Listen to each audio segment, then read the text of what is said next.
So as time went on, after primarily relinquishing my Catholic, like strictly Catholic identity, as time went on, I began to relook at all the things that I looked at during my doubting Thomas phase, um, and I really began to absorb some of it, and I began to question even more like the authenticity of things that build the Catholic faith. The authenticity of things such as like, can someone rise from the dead? Is it possible to transfigure things? Like things like that. Or like, is there really this all-knowing power who has the power to change everything yet lets us sit in misery anyways? Things like that that I still honestly I still struggle with, and I still don't know if I believe everything that Christianity or Catholicism preaches. I don't know how much of it I believe and how much of it I don't believe. I just know that I can't be part of the church right now. Um, and it's hard because, like I mentioned before, it's just the church was home. Catholicism was home, and I don't have that anymore. And it's weird, and it's hard, and it's almost like I'm lost. But I can't go back because it's not the right place for me. Um, I was in the closet my senior year. I guess that's when I started to be in the closet for real. I was in the closet about being attracted to women or females. I was in the closet about my gender identity. And I was in the closet most importantly, I was in the closet about my lack of faith. Or about my lack of Catholic faith. I went through like the motions. I went to communion every day. I went to mass every week. I went to all the prayer services. I went to exalt services, which are more of like a you would like it was more like a singing song type of praise. So we would sing religious songs, and we'd have a community meal, and then we'd have adoration at the end. And there'd also be like some type of motivational religious speaker who would like reamp our fire for the Lord and our faith. And I have to tell you, those exalt services were really tough because I would be there and I would feel like I was one with my community. And it was those feelings, and it would happen once a week. And it was on those Wednesday nights that I felt the most whole.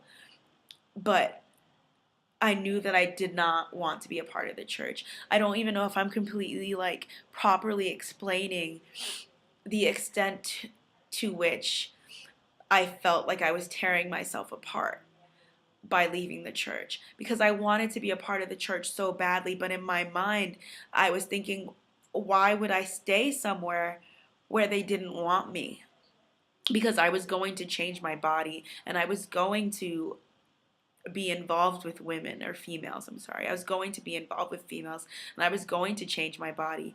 So I couldn't stay with the church because another idea that was always said to me was you have to have it all or nothing. You can't decide to be transgendered and be Catholic because that breaks a fundamental belief of the Catholic faith.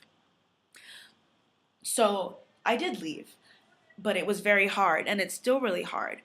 Um, and I felt horrible going to those types of masses and going to those types of religious practices because I one felt like I was making a mockery of people that decided to that were staying. I felt like I was completely spitting on my life, on my upbringing, on everyone's like faith and everyone's like being by taking in something so holy as the communion and not believing it that it was and not like believing that it was what it was.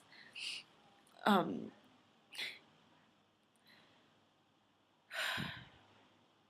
Now I just try to live as right as possible.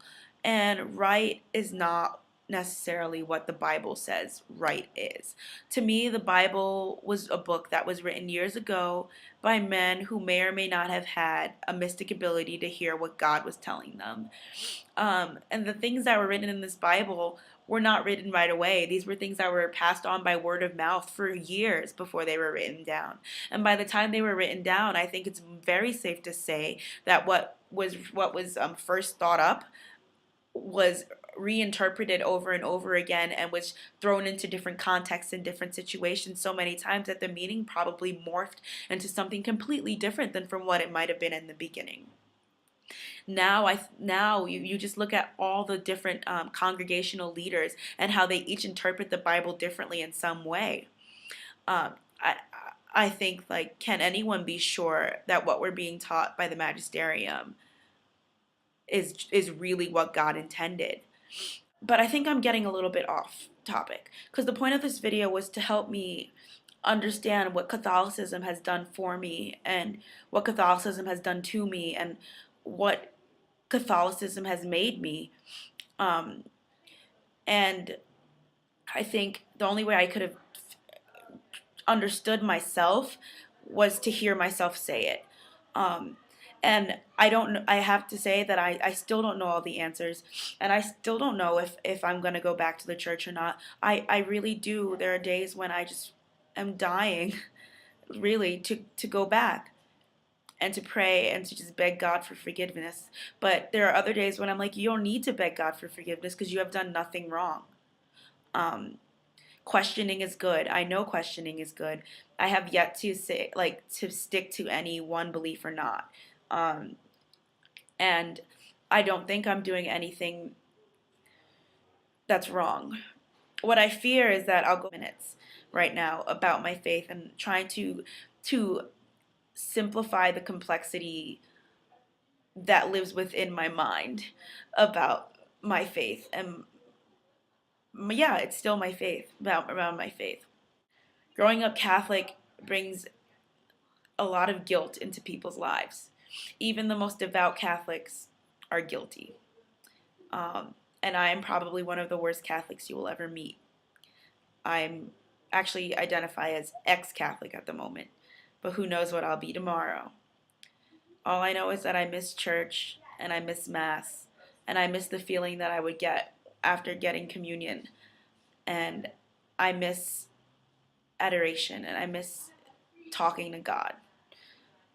Um, and I know I can do that still right now, but for some reason, so all of those activities are just so Catholic that I feel wrong doing them because I'm not Catholic anymore like I'm not Catholic right now, and I just feel so wrong participating in Catholic rites and Catholic action. And I think that's as good as it's going to get for now. So that was my attempt at explaining faith, my faith, and my faith history, and trying to give people a glimpse into what builds a major part of my being at the moment and what makes me me. And it's probably why I'm so hesitant to adopt some parts of my trans identity and some parts of my queer identity, because I think to some level I'm still trying to reconcile and balance the Catholic ideals that I have been brought up um, with myself. But I'm still working on it, and I'm taking it one day at a time. Great. Bye.